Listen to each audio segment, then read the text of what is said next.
unsere Geschicht Nummer 41. Ditmal vertellen wir erst noch mehr von dem verstemmenden Konflikt zwischen der Ölkolonie ihrer Leidenschaft in Gemeindenglieder in Mexiko. Und dann fangen wir an, von dem Utwandren nach Britisch Honduras, dem verlorenen Belize, zu vertellen. Letztes Mal fangen wir an, davon zu vertellen, was durch den 1959 Sommer auf der Manitoba-Kolonie in Chihuahua, Mexiko passiert, nur die Bruderschaft, wo man Abraham Dick dort Prediger wahrnehmen will. Diesmal vertellen wir noch mehr davon. Sehr viele Dinge passierten in diesem Sommer, was beweisen, dass Isaac am Dick seine Popularität durch diese Sache sehr weit verloren hat. Weil sehr viel Brüder dort nicht durchverhielten, dass Abraham Dick dort Prediger wahrgenommen worden wäre. Denn sie hatten, ob die Bruderschaft nicht ihr Ja-Wort dort gegeben. Der Aufruhr wegen dieser Sache war und bleibt lang sehr groß. Wir können noch von sehr vielen verschiedenen Sachen reden, die durch diesen Sommer besonders auf der Manitoba-Kolonie in Chihuahua passierten. Aber wenn wir von den vielen angeschickten Plüderien vertellen wollen, die man uns in diesem Sommer rumgingen, dann würden wir vielleicht alle nicht sachlich bleiben können dabei, und das wird zu schade sein.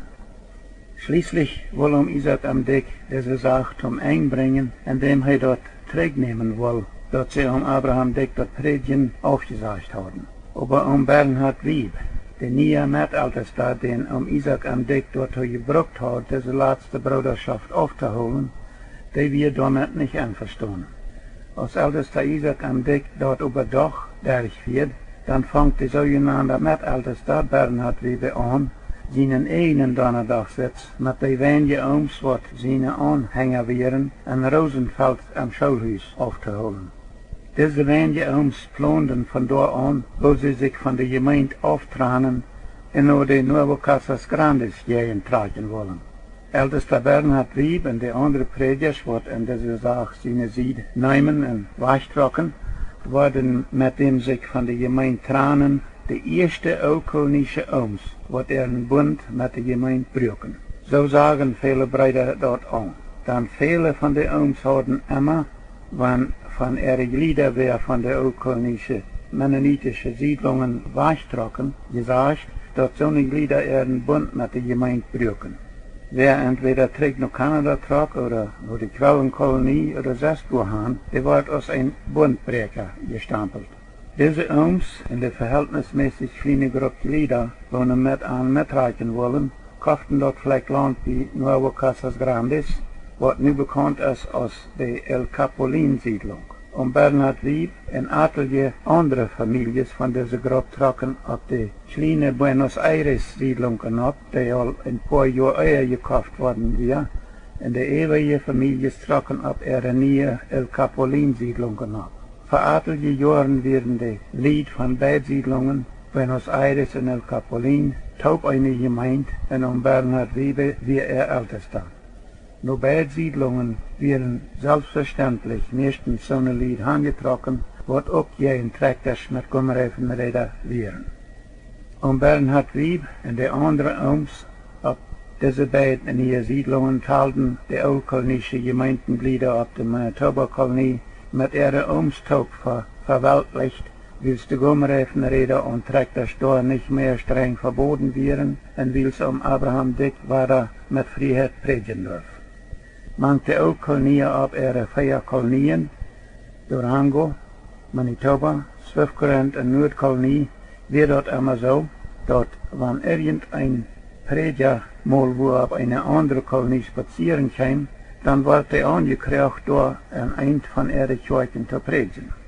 Aber als die Ohms auf der Manitoba-Kolonie nicht mehr die Gummerreifen vorher ausschloten, dann sieht ältester Franz Dick, die Prediger auf der Nordkolonie, dass sie keinen Prediger von der Manitoba-Kolonie dürfen in der Nordkolonie Kirchen predigen lassen und dass sie in keine Manitoba-Kolonie Kirchen predigen dürfen. Und so wird es auch mit den Predigers auf der Durango-Siedlung. Keiner von ihren Predigers darf auf der Manitoba-Kolonie predigen und kein Prediger von der Manitoba-Kolonie darf an Durango predigen. Dann die Nordkolonie und die Durango-Kolonie Ohms teilten alle Manitoba-Kolonie Ohms en al ihre Glieder als verweltlicht, en sie meiden alle Ooms en alle Gemeindenglieder auf der Manitoba-Kolonie. Wann auf der Nordkolonie mal eine Wohl oder eine Bruderschaft wäre, dann waren die Ooms auf der Manitoba-Kolonie nicht mehr dort eingeladen. Und die Durango-Ooms, wenn die zu einer Wohl auf der Nordkolonie kamen, dann nehmen die sich anguckend einen Taxifahrer an und leiten sich von einem durch die Manitoba-Kolonie durchführen nach der Nordkolonie. Sie hielten bei keinem Verwandten und bei keinem Oom auf der Manitoba-Kolonie an. Viele von uns, wenn wir so sagen, fangen dort an ein Bett schwer, zu so einem Unternehmen stillsein zu können. Das Santa Rita-Land wird mal von der oldkolonischen Gemeinde auf der Nordkolonie gekauft, aber die Gemeinde auf der Swift-Current-Kolonie nimmt auch Teil daran. Die Manitoba-Kolonie-Gemeinde wird nicht Gelegenheit gegeben, daran teilzunehmen, aber einzelne Bürger von der Manitoba-Kolonie kauften dort auch Land und trocken daheim, und Prediger Bernhard Penner von Schanzenfeld trockte auch an. Und wir wollen von dieser mennonitischen Santa Rita-Kolonie Lothar noch mal mehr vertalen. Aber hier will wir nu noch mal bloß was davon vertalen, wo dort mitten an dem großen Konflikt zwischen der oldkolonischen Gemeinden Leiders zu einer Ältesterwohl scheint. Der gewesene Prediger Jakob Rempel von der Swift-Current-Kolonie vertalt dort so. An einem Donnerstag kam ältester Franz Dick von der Nordkolonie zu unserem Donnerstagssitz auf der Swift-Current-Kolonie und seht uns, dass er haben will, dass auch einer von den Swift-Currenter ihre Predigt nur die Santa Rita-Siedlung tragen soll. Und dann wird er so berät, dass ich dahin tragen soll. Und ich will, wenn das so gewünscht wird, gehorsam sein und dahin tragen. Ich kaufte Land und hat mir da oben auch all einen Hafen Gebiete eingereicht, aber wir wären noch nicht angetroffen dahin. Als ältester Franz Dick war da einen Donnerstag zu unserem Donnerstagssitz schein. Dit Mal lud er uns alle an, zu der älteste wohl zu kommen auf die neue Santa Rita Siedlung und sie dann zu mir, und dort meint, du hast die dort dann auch anzufangen. Aber dann frug uns ältester Jakob Peters an, hast du dann auch alle andere oldkolonische Ooms eingeladen, zu der älteste wohl zu kommen? Und ältester Franz Dick sagt, ja, ich habe die alle eingeladen, bitte Isaac Dick nicht. Und die wussten, dort meint, ich habe alle andere Ooms eingeladen zu kommen, aber nicht die Manitoba-Kolonie Ooms. Und dann sagt Jakob Peters zu ältester Franz Dick, wenn du Isaac Dick nicht eingeladen hast, dann will ich da auch nicht sein. Und dann weiß er mich und sagt, und du sollst da dann auch nicht sein. Und ich wäre mir furcht einig, wenn uns alle Ältesten mich da an steht, dann fahre ich nicht zu der Wohl, und dann trage ich auch nicht dahin.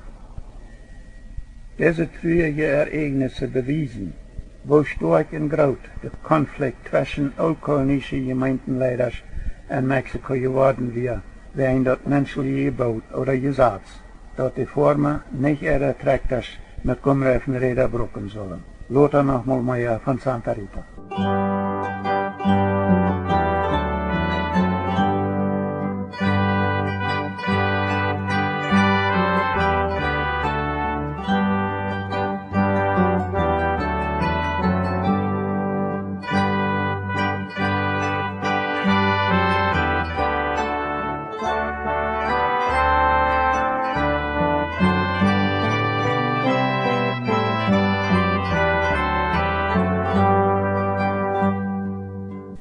Jakob Rempel vertelt, einmal als Franz Dick al krank war und mit Sterben rekend, dann fuhren ich und zwei Ooms von Durango und noch einer oder zwei von Swift-Current Taub am Besiegen. Diese Ooms trafen den Ältesten so an, dass er sehr anmutig war. Die Ooms wurden dann das gekriegt zum Eten, und während sie eten, mögt dem Ältesten seine Frau einen gouden Drank tei, und er trank den uit. Nach dem Drank war der Älteste bald sehr mutig, bestahlt sehr notdrückend an seinem Besuch, dass sie dabei bleiben sollen, alle Gummreifen vorher streng zu bearbeiten. Der Nordkolonie-Älteste Franz Dick ging mit seinem, der Manitoba-Kolonie Ooms und Gemeindenglieder meiden so weit, dass als hij krank werd en met sterven rekend, aan zijn Angehörigen bestal, dat van op de Manitoba-Kolonie China zu seinem Begräbnis gekriegt worden soll. Und dann soll ein Angehöriger ihm gefragt haben, soll die nicht einmal jene Verwandte auf die Manitoba-Kolonie einladen? Und dort soll er gesagt haben, ich habe dort keine Verwandte. Meine Verwandte sind die, was Gott ihnen wollen tun. So vertelt einer von der Franz Dicken Familie mir dort damals. Franz Dick starb, und kein Verwandter und kein Oom von der Manitoba-Kolonie wurden zu seinem Begräbnis eingeladen. Aber 4 Ooms und eine ganze Anzahl Verwandte fuhren doch von dort zu seinem Begräbnis. Auch meine früheren Eck fuhren. Und Franz Dick war meine frühere Onkel. Als wir auf dem Hafen abkamen, dann sahen wir dort die Nordkolonie-Prediger alle an einem Kranz stunden und noberten. Und die 4 Ooms von der Manitoba-Kolonie ohne gekriegt auch zum Begräbnis gekommen wären, die stunden so ein Ängstchen auf von dieser apart.